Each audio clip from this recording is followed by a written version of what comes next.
We are moving to the Commonwealth of Virginia. Thank you to Colorado. Thank you to Missouri. Great conversation, really back to back there around human capital and the different things happening in the states. So let's take a little bit of a kind of side path, if you will, to perhaps something that we don't think about every day when we're thinking about the purview of a chief administrative officer and really the different functionality aspects that come under that role. And we were really excited when we heard from Virginia when they said, you know what, we had to kind of take a whole new path when we were thinking about our building inspections. And this really had to be something that we had to protect our staff, had to protect our teams, really just had to shift our whole thought process on how we were remaining healthy in our state, how we were ensuring that we were getting out into the rural communities and still completing this task that we have to do. So I'm excited to introduce our panel from the Commonwealth of Virginia and our neighbors here in Kentucky from the Division of Engineering and Buildings to really share a little bit more about what's going on in Virginia, how they made this quick pivot, and really how we can learn from this whole virtual and innovative practice. So I want to start out with Mike Copa. Mike, you want to just introduce yourself and your team, and then we'll jump right into some of our questions. Okay, thank you.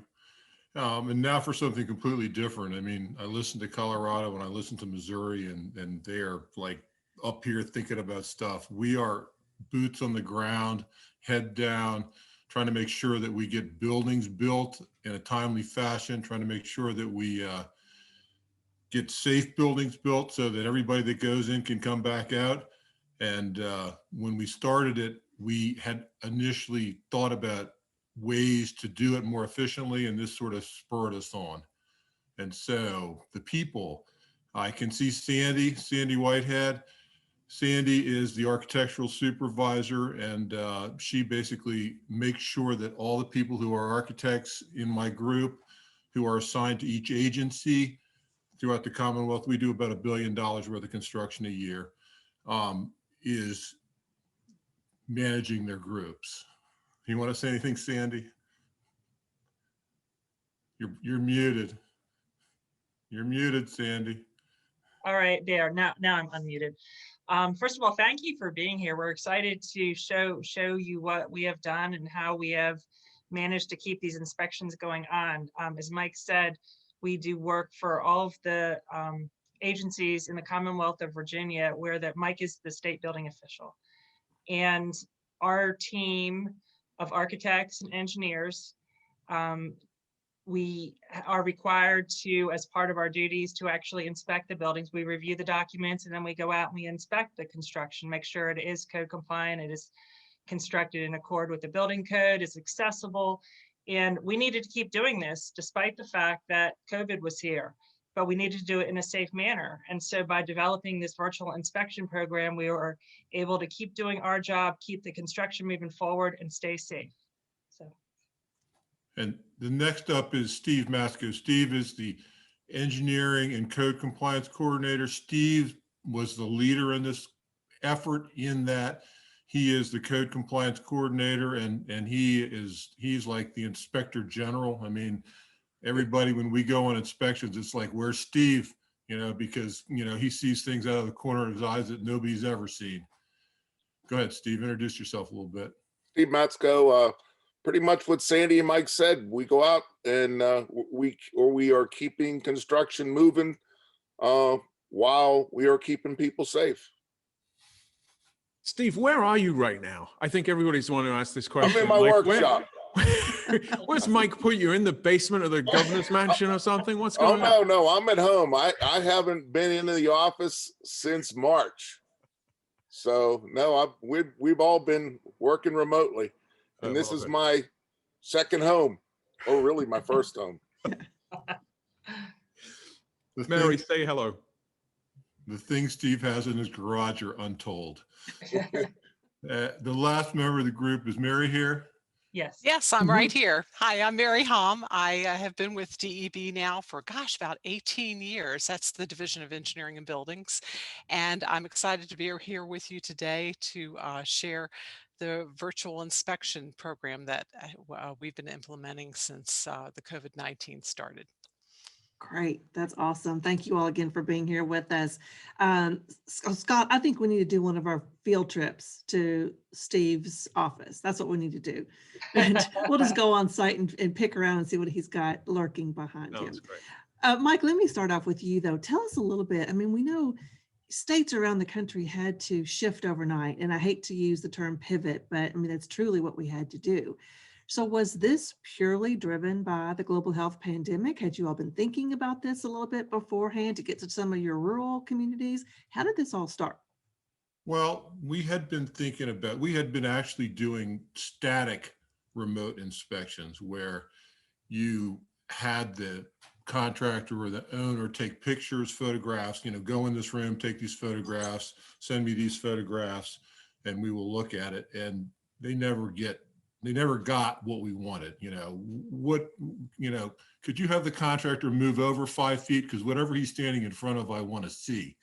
Or could you turn the camera down and take a picture another 2 feet down? Because I know there's probably an outlet down there that doesn't have a cover on it, or there's plumbing that's wrong. And so we had been using static or pictures for a while. And then we had been working toward, because Virginia, although Virginia is not the biggest state, there's parts of the state that are 6 or 7 hours from us. When we start to go out toward the Cumberland Gap, it's a 7 or 8 hour drive, depending on where you're going, especially if you're going to a prison in the middle of nowhere. And so we were using a lot of time. We were using we would go for a 4-hour inspection and we would be out for 16 in order to get it done. And so we had been trying to come up with a better way to do it. And we had been experimenting a little bit with the remote inspection with the camera and everything that Steve can explain more specifically. And then on March 13th, we were sitting around going, we're going to have to go home and we're going to still have to do this. And so we're going to have to just kick it in. And by pretty much in a month, 30 days or so, we had, through a collaboration with James Madison University and with our IT folks, come up with a way to do it. And I don't think we've been on a personal inspection. Maybe Sandy went one when the previous session started. We're into our session starts tomorrow, so we're going crazy. For the General Assembly, yeah. Yeah. And so, we just basically kicked it in March and started going. And so I don't know what else to say with that. No, that's really, really helpful. So tell us a little bit, maybe let's just unpack this. So you've discovered that March 16th, we're all at home. You have to complete your daily activities. You have to keep the building safe. What did this process look like? How did you bring your team members together? And then I guess more importantly, what did the leadership need to look like top down and then bottom up to really design this process? Well, you're basically looking at the team members who came up with it and thought of it in me and Sandy and Steve. And like I said to Scott, when we first started talking about it, he said, who did you have to get permission from to do this? And I said, nobody, because I got to get my job done.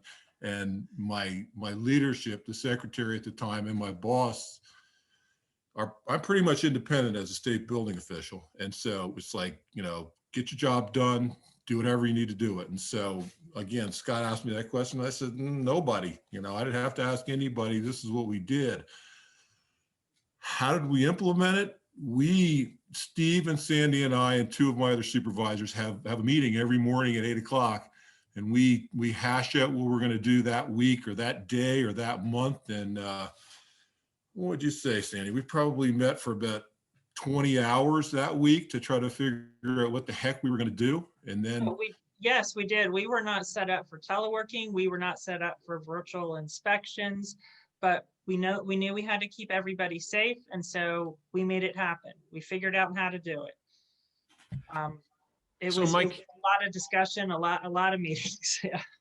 So Mike, you described this as being in the weeds, but Commissioner Steelman of Missouri just a few minutes ago was talking about how they tied talent development to continuous improvement. And it's kind of interesting to me that you didn't have to go up the chain, because that's the expectation, is that you just solve for this as a unit. In what way was COVID a gift, in the sense that it almost gave that license to operate and to drive through some of this technology changes? A gift. That's interesting. Well, yeah. An incentive for changing the way we operate. I'm just messing with you. Yeah. No. I said it to you, I'll say it here.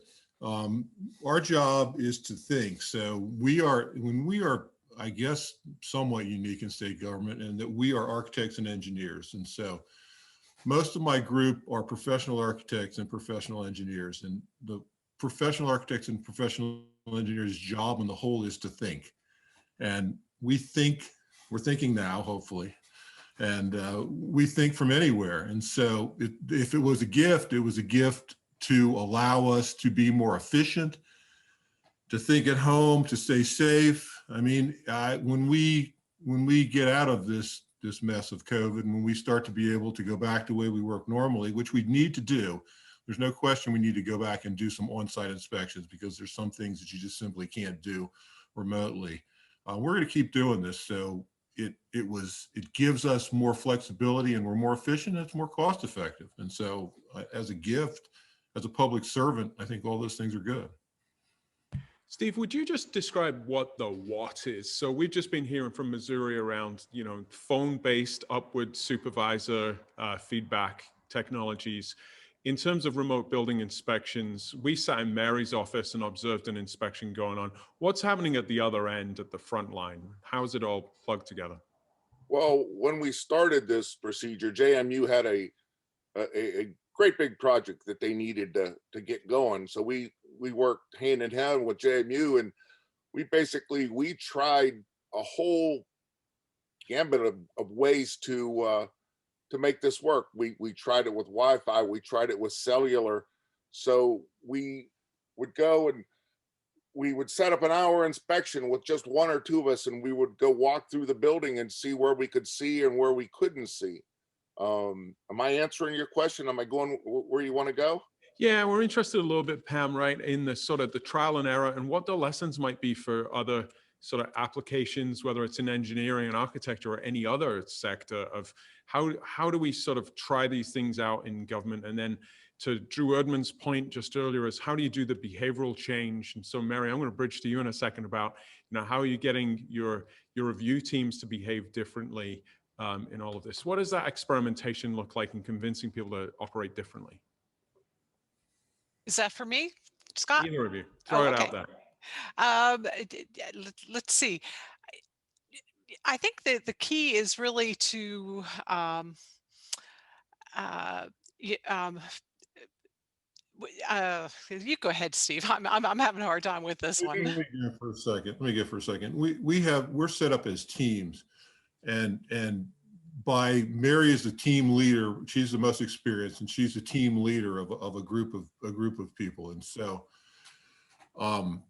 the managing the people is such that we're not really doing anything different than we previously did. We're just doing the job. We're just doing it remotely. In fact, I mean, and Steve can tell you this better than I can, is one of the things that we found is that when we're going on a site, it's like herding cats. When you go on a construction site with $100 million construction site, there's 25 or 30 people that want to walk around with you and listen to what you have to say. And it's like, get away from me, Whereas when we're on a virtual inspection, it's like, there's only one camera and there's only one person that's talking. So I don't know, maybe you can and you're able to get the whole team involved with that one specific item that you see, so you can get some resolution, rather than having side conversations where one discipline's over talking about something else. And ultimately we still record our inspections the same way. They are a written documentation by the AE of the deficiencies. So this enables the AE to work more efficiently because there's one issue going on at a time, not 5 or 6 side issues. When you have a large team, like Steve was saying, it's hard to focus in on the small items. It's amazing what you can see with a camera. For example, you can focus in on labeling of doors, which is hard enough for me to see just in the field, but you can get extremely clear pictures of that and you know, check those details really well with the camera. Well, it sounds like you all really have had some very positive benefits, as you were saying, Mary, about being able to be up and close and personal. Couple different things I'm curious about. Did it take any reskilling or upskilling on the staff and the teams on location? Did you have to train them any differently? And then also, let's talk a little bit about the budget impacts, some positive outcomes, if you will, of changing this to a virtual process. Sandy, you want to start with us, especially on the upskilling of the local talent? I'll talk about it a little bit, and then I know Steve would like to, he has some good information to share. But in terms of upskilling, so the people on the site, we have the agency, that's like the owner, it's usually them and maybe their project manager. The architect engineer is there and potentially their consultants, so maybe structural, civil, electrical. You have the contractor, the general contractor, and the subcontractors. We have many times the fire marshal. Sometimes there are like clerks of the work or other folks who are there. So we have a large group of people on site. In terms of training them to do it differently, the way that we develop this is the contractor is the one who shows the inspection. The contractor is the one walking around showing us what we're looking at. And we, the DEB folks, the architect, and then we have 4 different engineering disciplines, we're all looking at our computers. And many times the owner's on his computer, the AE, et cetera. So they're all looking on their computers versus being on the site. Typically, the only people on the site right now are the contractor and potentially the subcontractors. And the contractor is the one walking around looking at, we'll say, okay, go, you know, focus in on that pipe. Let's look at that fireproofing. Let's look at the fire stopping. Let's go over there and measure this toilet, the distance from the wall. So the contractor's on the site and they have a second person who is doing maybe the measuring or trying, you know, assisting them. So that way we can all see on our computers what we need to see.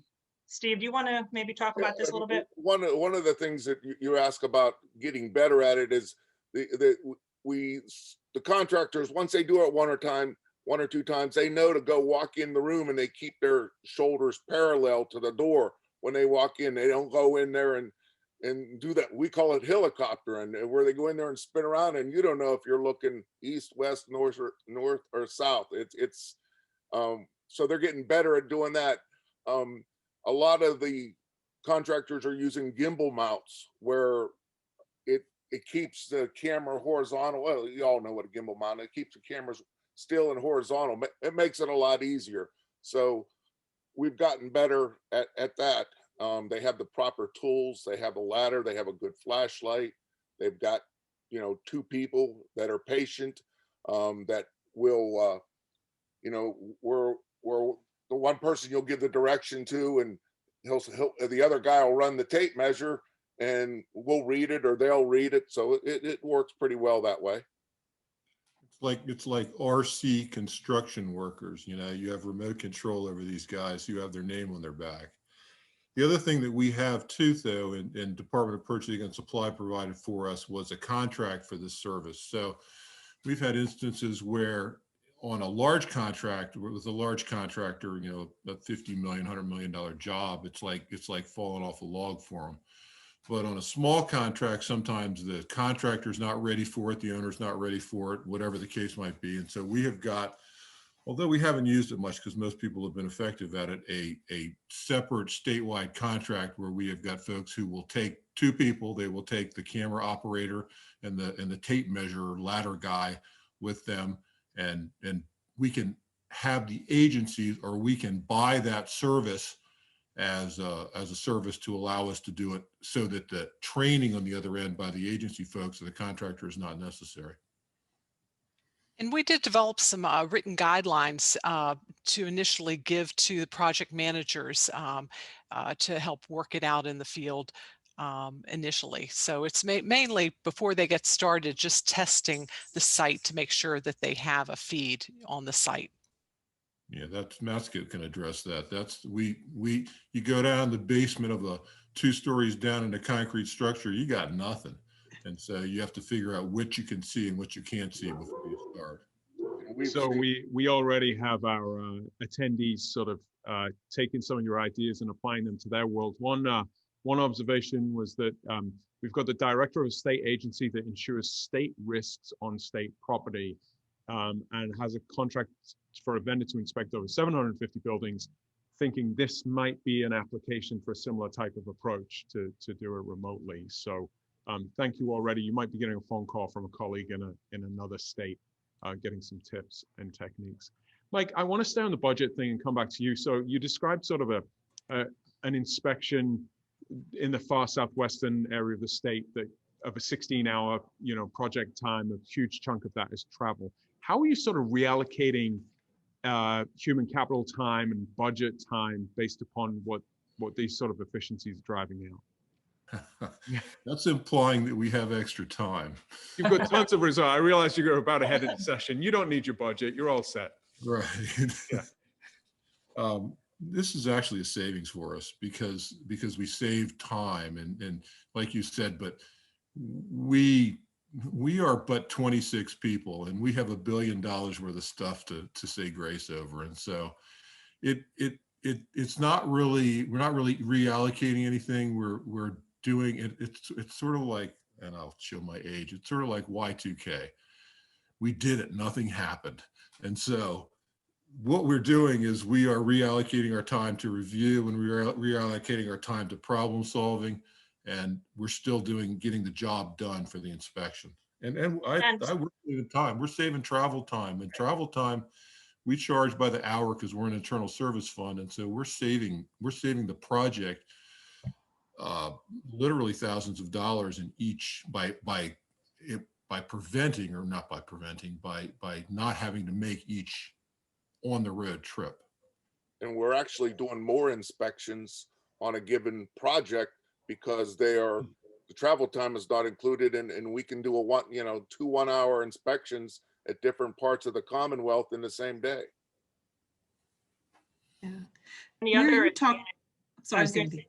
I'm sorry, Mary. The other advantage too by having remote inspections is if, say, we do not include the structural engineer, our structural engineer on the inspection because we don't think there is going to be any structural issues that come up. If structural issue does come up, I call him on the phone, he hops on the inspection, and he can quickly add value without the travel time, without being there for all the time he was not required to be there. So it gives us a lot of flexibility. And we are doing a lot more inspections, as Steve said, in terms of concentrating maybe in 2 or 3 rooms, as opposed to doing the whole building at one point, at one time. So Mary, go ahead. No, I just echo. I think you all have pretty much covered everything. I'm going to kind of go a little bit backwards. Scott had mentioned how this has changed our way of working. It's not even just the inspections, it's also our review of the documents. Prior to COVID-19, we were doing a little bit of online reviews, but we're doing more. We've transferred completely to online review of documents. We were getting a lot of paper in our office, and we've completely transferred in that regard as well. So it's not just the inspections virtually, but it's also online reviews as well for permit. And that's saving a lot of money too, just for paper costs and filing, and we're saving a lot of trees. Yeah. Yeah. It's interesting. We're about to hop to the state of Texas to talk about sort of infrastructure to invest in energy savings. And it's interesting. I think, Mike, where you were going was if you were to bump into Governor Northam, you'd say, hey, let us hold on to these efficiencies because we can invest in that thinking time again to find yet more efficiencies as you go through. So it's back to that thinking time rather than driving time seems to be the banner. Yeah. I'm curious too, Mary, you were telling us a little bit about needing to make some practice change or at least share in advance to the into the field that there were some practice changes. Have you all captured that in a written format? What other policy changes were necessary? And are you keeping this as we're going on into 2021?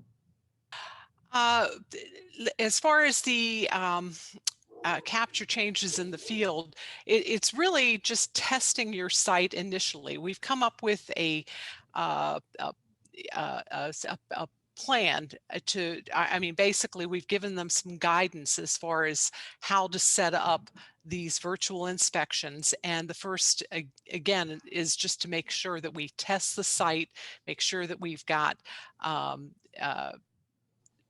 it will work virtually. Sometimes they actually have to pull a whole cable through the building, especially like Mike was talking about basements. We had recently had a project and they actually had to do it in that manner because they didn't have the remote. But we have the guidance somewhat, in writing to give to the agencies ahead of time before we even schedule those inspections.